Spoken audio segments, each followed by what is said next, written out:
오전 예배 때 설교 드릴 때 본문을 읽기 바꿔야 되나 이런 생각을 잠시 했었는데 그때 문득 들은 말씀이 빌립보서 3장 1절의 말씀이 갑자기 제 머릿속에 떠올랐습니다.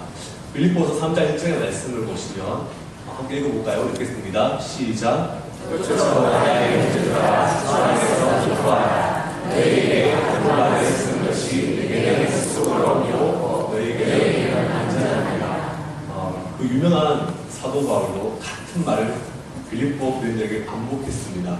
반복했다는 것은 그만큼 중요한 것이고 또한 같은 말을 때문에 빌립보 교인들이 기뻐하였다는 거였습니다. 제 설교가 오늘 담임 목사님과 매우 유사한데 제가 어제 이상하게 설교 PPT를 하나 준비했습니다. 하나님의 예정인 줄 알고 지루하지 않게 하기 위해서 PPT를 준비했는데 보시면서 함께 말씀을 들었으면 좋겠습니다. 한국 가요계에 커다란 파장을 일으킨 프로그램이 있습니다. 그 프로그램의 이름은 앞에 보이시는 바와 같이 나는 가수다입니다. 대한민국에서 노래 잘하기로 소문난 가수들이 한자리에 모이는데 매해 7명이 모입니다. 7명이 모여서 노래를 부릅니다. 500명의 청중 평가단에 의해서 1등부터 7등까지 결정이 납니다. 그리고 7등 꼴찌한 그 가수는 그 회에서 탈락하고 그 다음 회에는 새로운 노래 잘하는 대중 가수가 투입됩니다. 서바이벌식 프로그램으로 했었는데 처음에는 시청자들의 눈길을 크게 끌지 못했습니다. 그런데 앞에 보시면 사람이 한 분 계시죠. 바로 임재범이라는 가수가 등장하였고 많은 사람들이 그의 노래를 듣고 감동을 받고 나는 가수다 이 프로그램의 매니아층이 형성되기 시작했습니다. 제가 전도사 시절 때 교수님과 미팅이 있어서 주일날 모든 공예배를 마치고 대구역에 잠깐 나간 적이 있습니다. 저녁 시간에 대구역의 텔레비전 앞에 많은 사람들이 조용하게 TV를 시청하고 있었습니다. 너무 경건한 분위기였습니다. 제가 청중들 사이에 틈에 들어가서 도대체 무슨 프로그램을 보나 해서 보았는데 그때 저기 보시는 프로그램이 방송 중에 있었습니다. 수많은 사람들이 임재범 씨의 노래를 듣고 마치 임재범 씨의 부흥의 현장에 오는 것처럼 조용하게 경건하게 시청을 하였습니다. 그 노래를 듣고 어떤 분은 눈물을 흘리고 어떤 분은 하게 가슴을 두드리는 그런 분이 있었습니다. 그날 임재범 씨라는 이 가수는 윤복희 씨의 여러분을 리메이크해서 불렀는데 근데 이분이 노래를 부를 때에 마치 자신의 간증과 같이 노래를 불렀습니다. 그러고 나서 왜 이토록 수많은 사람들이 임재범이라는 가수에게 열광을 할까? 이미 지나간 가수, 구시대 가수에게 이토록 열광을 할까? 저는 쓸데없는 또 진지병에 걸려서 고민을 하기 시작했습니다. 그래서 제가 고민하는 끝에 답을 내려놓았습니다. 그 답은 한 번만 PPT를 누르시면 본질이라는 것이 제 가슴 속에 떠오르기 시작했습니다. 제가 왜 본질이라는 그런 답을 내놓았냐면 사실 여러분들 텔레비전을 켜보면 수많은 아이돌 그룹들이 지금 배출되고 있습니다. 어떤 기획자가 조금 부풀어서 설명하기를 아이돌 그룹이 텔레비전에서 살아남을 확률이 로또의 1등 되는 그런 확률과 거의 비슷하다 이렇게 말했습니다. 제가 편의점 알바를 9년 했습니다. 로또 하는 가게에서 편의점 알바를 했는데 9년 동안 1등 하는 사람 한 번도 못 만났습니다. 그만큼 확률이 굉장히 적습니다. 그런데 살아남은 아이돌 그룹들의 노래를 혹시나 들어본 적이 계십니까? 그들의 음악은 우리의 귀를 굉장히 즐겁게 해주지만 사실은 명곡은 아닙니다. 듣자마자 그들의 노래를 우리가 흥얼거릴 수는 있지만 그러나 그 노래의 가사를 보면 사실 아무런 의미가 담겨져 있지가 않습니다.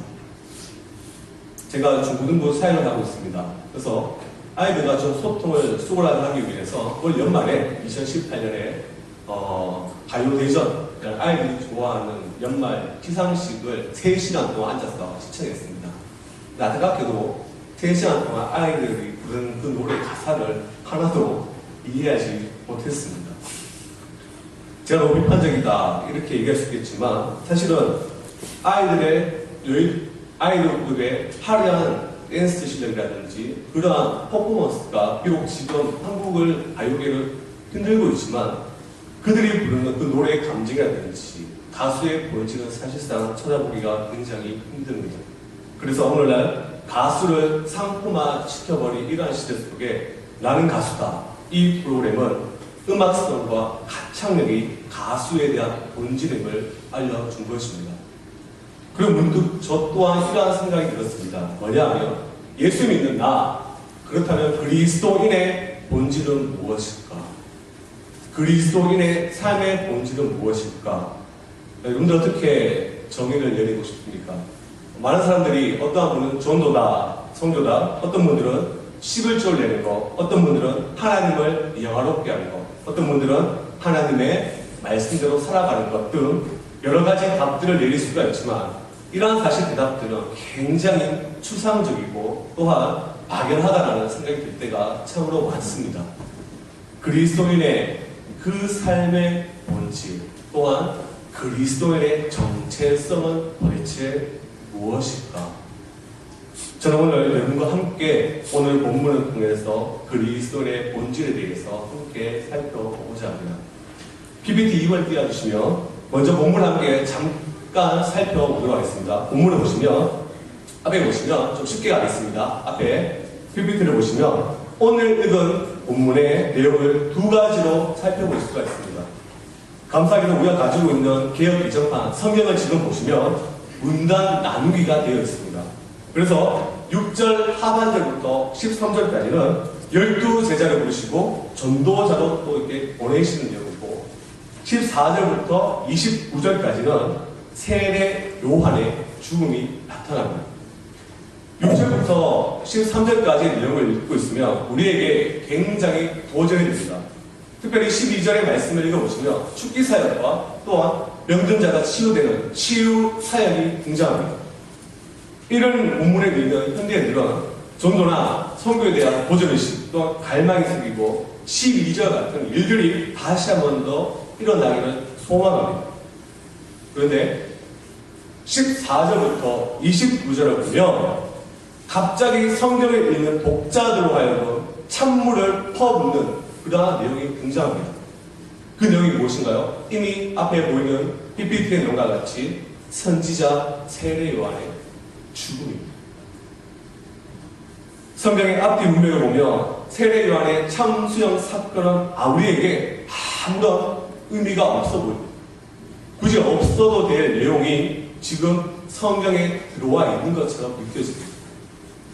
마가복음의 저자인 마가가 세례 요한의 죽음을 6장 안에 다른 장에 집어넣어야 되는데 혹여나 실수한 것은 아닌가 또는 헬라 성경이 번역될 때 6장에 잘못 들어온 것이 아닌가 이런 의구심이 들 정도로 굉장히 내용이 생뚱맞습니다.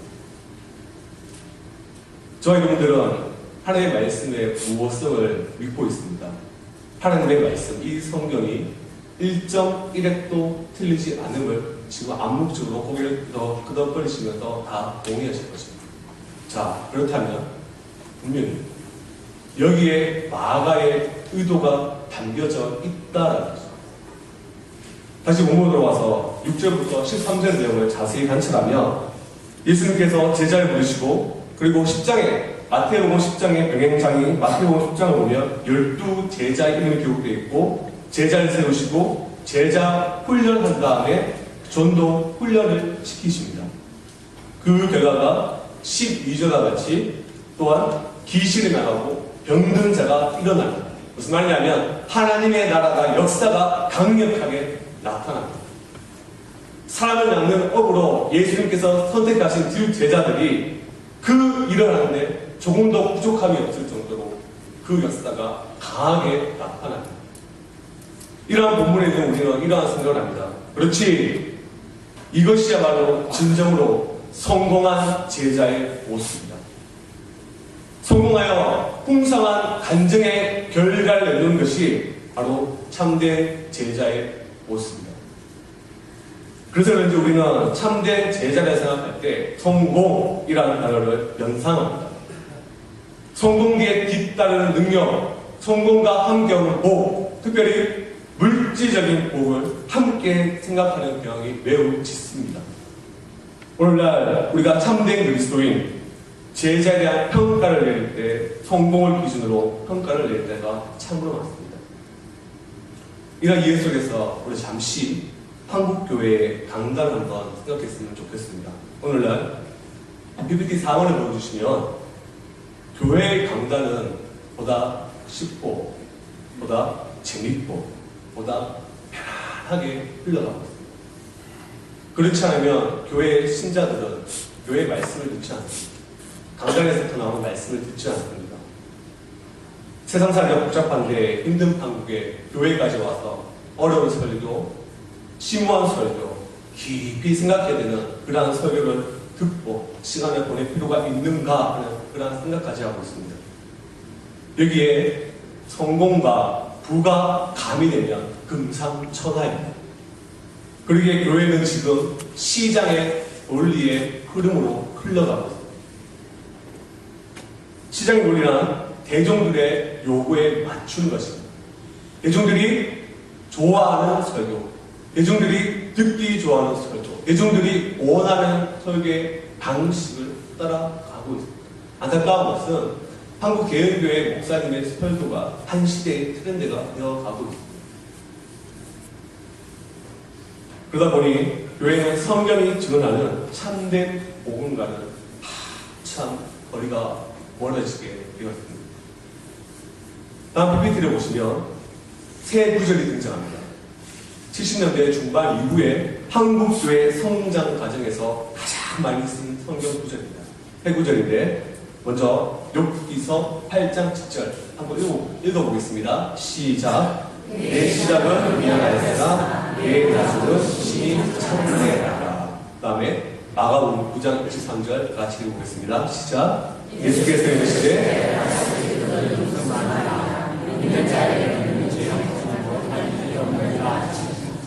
빌립보서 4장 13절 읽겠습니다. 시작.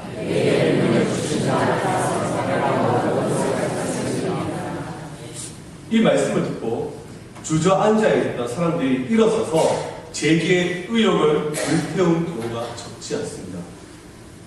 교회는 이러한 욕구의 공급처가 되었고 그로써 한국 사회를 발전을 보다 힘있게 하는 또한 지원하는 그러한 근거지가 되었습니다. 70년대 초반까지 우리나라가 겪었던 가난과 고난, 고통, 열등감, 목표, 현실의 이러한 현실 속에서 풍요, 자신감, 성공에 대한 의식을 가지는 슬로건처럼 이 성경 새 구절이 등장했습니다. 이 새 구절은 결국 신자들에게 물론 용기를 주고 적극적인 인생관을 심어주는 역할을 하긴 했지만 사실 이 언어가 문맥과 상관없이 축복의 언어로 바뀌고 만 것입니다. 그리하여 믿음이 좋은 것은 세속적 현실에서의 능력과 관련이 있고 그로 해서 성공하는 것은 결국 믿음의 결과다. 이렇게 강단에서 선포되었습니다. 나보는 실패는 믿음이 부족한 탓이었고 따라서 더욱 열심히 기도해서 능력을 얻고 현실에서 보다 높은 성취를 이루는 것이 하나님의 뜻이요 하나님께서 원하시는 방향이다. 이렇게 말하였습니다. 그것은 성취의 정도와 내역이 높고 풍족할수록 축복을 많이 받는 존재로 인정되는 인식체계를 한국교회 안에서 암세포와 같이 자라나게 하였습니다. 안타깝게도 오늘날 이러한 시대 속에 이러한 성경 본문에 근거한 성공주의, 잘못된 축복관, 성공관이 우리 신앙 속에 알게 모르게 자리 잡혀 있습니다. 신앙이 좋다는 말, 그 예수 그리스도를 잘 믿는다는 말, 복과 연관이 되어 잘못된 이러한 모습 속에 막아는 우리에게 지금 세례 요한을 보여주고 있습니다. 어느 것 하나 잘한 것도 없고 평생 가난하게 살아온 요한, 오늘 본문을 보면 참수령을 당하는 세례 요한의 비극적인 사건을 보여줍니다. 왜 마가는 세례 요한의 모습을 보여주고 있습니다. 다음 PPT 올려보시면 그 답이 나옵니다. 주의 길을 예비하며 그의 첩병을 평탄하게 하는 성부자 역할을 감당했던 세례 요한의 그 모습은 예수님의 고난과 죽으심을 예고한 것입니다.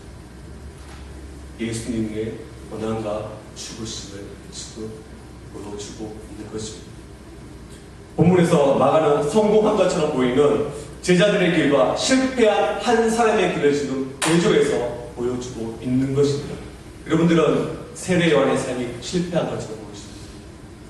이 세상에서 아무런 낙도 누리지 못하고 인생의 희로애락 중에 기쁨과 즐거움을 맛보지 못한 세례 요한의 이 삶이 실패한 전도자의 삶, 신자의 삶이라 생각하십니다. 물론 답은 아닙니다.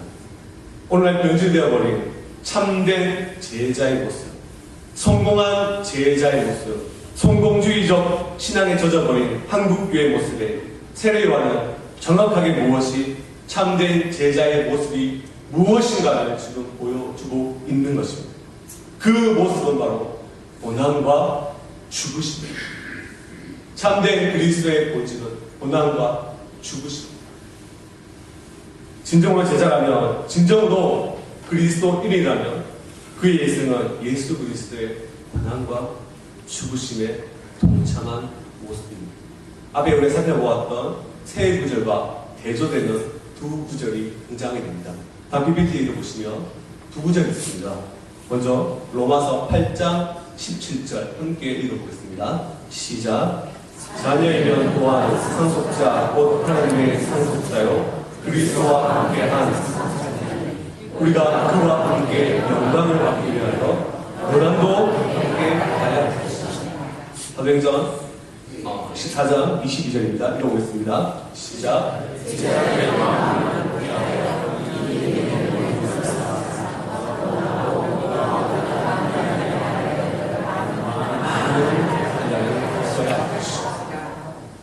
결정적으로 예수님께서 이 땅에 계실 때에 참된 제자들의 말씀을 주신 적이 있습니다. 마태복음 16장 24절입니다. 다음 PPT로 보시면 말씀이 있습니다. 마태복음 16장 24절 함께 또 읽어보겠습니다. 시작.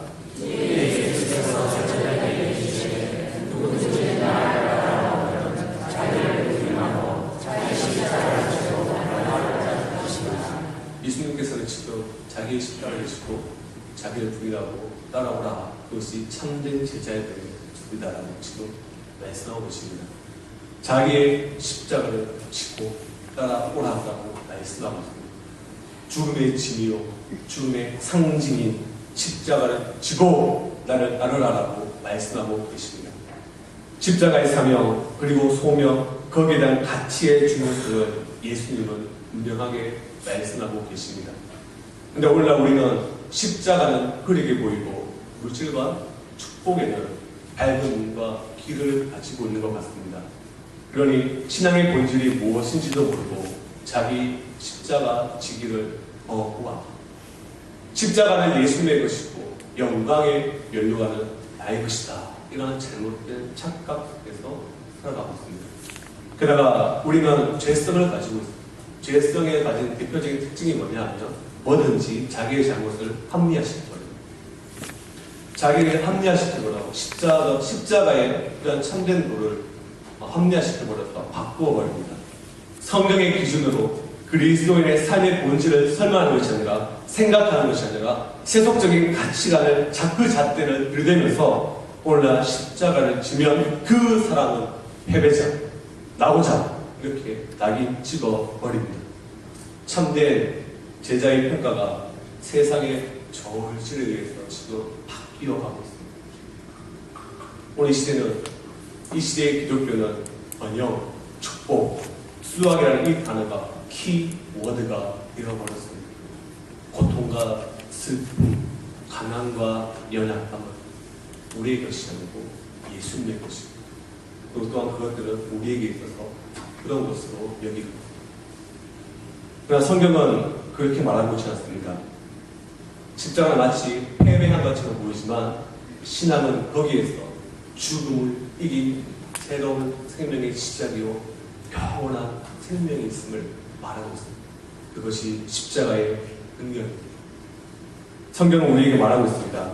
자기를 철저히 부인하며 십자가를 져야 된다. 우리의 자신의 존재를 버리고 오직 예수라는 표현을 우리 스스로가 마음에 새기고 우리 스스로가 십자가를 지고 떠나가야 됩니다. 병행구절의 누가복음에서는 날마다 자기의 십자가를 지고 따라올 것을 예수님은 말씀하고 있습니다. 우리에게는 십자가의 희생의 정신이 필요합니다. 제가 며칠 전에 자동차에 문제가 있어서 제가 폐교회에서 사역했던 전도사로 시절에 사역했던 교회 집사님 카세트에 들린 적이 있습니다. 집사님께서 그 교회에 많은 일들을 감당하고 계시는데 특별히 어려운 일들, 교회 차 관리라든지 여러 가지 어려운 일만 감당하시는데 그 집사님께서 저에게 하소연하시기 시작하십니다. 이제 제가 떠난 사람이고 사실은 저에게 하소연해봤자 크게 하고 이길 수도 없는데 근데 하소연하십니다. 하시는 말씀이 왜 오늘 많은 젊은 사람들이 우리 저 같은 사람한테 하소연을 저 같은 사람들이 왜 교회에 굳은 일을 다 하지 않고 보이는 일들, 교회 교사라든지 성가대라든지 왜 교회를 청소하는 일을 아무도 지원하지 않는지 모르겠다라고 얘기하는 거예요. 교회에 보이지 않는 일들은 한 명도 지원하지 않는다. 그래서 작년 가을부터 그 교회가 새롭게 성전이 건축되었는데 온당에 청소하는 사람이 지원자가 한 명도 없습니다. 그래서 가지고 저한테 하소를 하시는데 그때 저에게 문득 들은 생각이 십자가의 사랑이 우리 가운데 있다. 이름도 없이 뜻도 없이 섬기는 것이 다른 것이 아니다. 이런 생각이 들었습니다. 원래 우리 한국교회를 우리 교회를 살피려고 필요가 있습니다. 은혜 받는 자리에는 사람이 넘치고 있습니다. 하지만 봉사하는 자리, 섬김에 필요한 자리에는 사람이 없습니다. 진정한 은혜를 받은 사람은 무엇을 체험했느냐가 중요한 것이 아닙니다. 현세에서 어떤 복을 누리고 있는가가 중요한 것이 아닙니다. 십자가의 구속에 얼마나 동참하고 십자가의 사랑에 얼마나 깊이 잠겨있느냐, 이것이 진정한 은혜자의 모습입니다. 이것이 바로 십자가를 질 수 있는 은혜자의 모습입니다. 사실 예수님께서 십자가를 얘기하시고 교회는 역사 속에서 십자가를 잃어버린 적이 있습니다. 저는 현재 교회사를 공부하고 있습니다. 교회사를 공부하다 보면 굉장히 지루하다, 딱딱하다 이렇게 생각하실 수가 있는데 사실 그렇지 않습니다. 교회사를 공부하다 보면 우리가 지금 읽고 있는 성경만큼이나 감동적인 이야기들, 때로는 도전적인 이야기들이 참으로 많습니다. 특별히 십자가에 관해서 PPT를 보시면 루터라는 사람이 등장합니다. PPT를 한번 띄워주시면 앞에 보시면 영광의 신학과 십자가의 신학이 있습니다. 교회는 원래 핍박받았습니다. 초기 교회는 원래 313년 밀라노 칠령이 일어날 때까지 교회가 늘 핍박 속에 살았습니다. 그래서 순교자가 많이 탄생했고 교회는 늘 어려움과 영적 어둠 속에 갇혀 있었습니다. 하지만 313년 밀라노 칠령으로 드디어 기독교가 제국 안에서 공인된 종교로 선포되었습니다. 이제는 예수 믿으면 박해를 받는 것이 아니라 믿지 않으면 박해를 받는 사회로 바뀌었습니다. 그러면서 교회는 힘을 가지는 집단이 되었고 교황과 황제 사이에 권력 다툼이 계속 일어나더니 마침내 여러분들 아시는 한노 사이에 불욕이 일어났고 황제가 교황 앞에서, 교회 머리라는 교황 앞에서 고기를 숙이고 무릎을 꿇는 그러한 사건이 나타납니다. 그때 교회는 이것을 하나님의 나라의 승리다, 영적인 승리다라고 선포하며 축배를 드리기 시작했습니다. 또 교회는 그때부터 부유해졌고 많은 건물을 가졌고 또한 심지어 군대까지 건드리기 시작했습니다. 사제가 되는 것이, 즉 오늘날 목사가 되는 것이 평민들에게는 출세의 첫 병으로 여겨졌습니다. 예수를 잘 믿는 것, 당시에 이것을 가르쳐서 루터는 그것이 영광의 신앙이다, 승리주의적 신앙이다, 이렇게 이야기했습니다. 그때 루터는 오히려 영광의 신앙이 교회를 해치고 있다라고 선포했습니다. 오히려 하나님을 잘 믿으면 세상 영광을 누리고 거기서 하나님이 영광 받는다, 이것은 잘못된 것이고, 이러한 신학이 교회를 타락시킨 주범이다, 교회를 타락시킨 주범이다라고 선포하였습니다. 그리고 루터는 성경이 가르치는 바 십자가의 신앙으로 돌아가야 된다라고. 하나님이 보내신 예수 그리스도는 영광을 위해서가 아니라 고난을 위해서 이 땅에 오셨습니다. 그는 평생 고난의 길을 가셨고 고난 속에서 죽으셨습니다.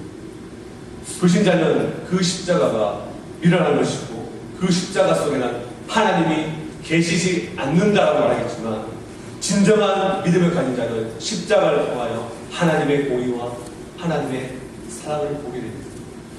하나님은 영광 중에 자신을 드러내는 것이 아니라 하나님은 도리어 고난 중에 자신을 감추어서 자신을 감추시는 하나님을 드러내시는 것입니다. 지상의 교회는 바로 이 예수의 고난에 동참하는 바로 공동체입니다. 지상의 모든 신자들은 바로 예수의 고난에 동참하고 자기 십자가를 지고 자기를 부인하는 자들입니다. 자기 부인을 하며 자기 십자가를 진 참된 그리스도에는 이 세상에 소망을 두지 않습니다.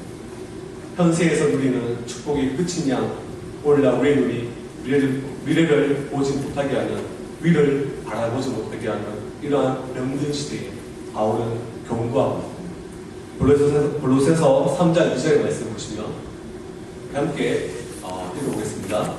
읽겠습니다. 시작. 우리가 갖고 있는 기획개정판에는 이 생각이라는 것이 킹 제임스 영어 성경에는 애정으로 번역되어 있습니다. 즉 영구히 지속적으로 하늘의 것을 사모하라는 것입니다. 이 하늘의 것을 사모할 수 있는 사람은 자기 십자가를 진 사람밖에 없습니다. 또한 연초가 되었습니다. 우리는 하나님 앞에 기도할 때 하나님 원래 한 해만큼은 하나님 앞에 겸손하게, 또한 하나님 앞에 은혜 받는 자로 살아갈 수 있도록 다 기도 제목을 정하셨을 것입니다.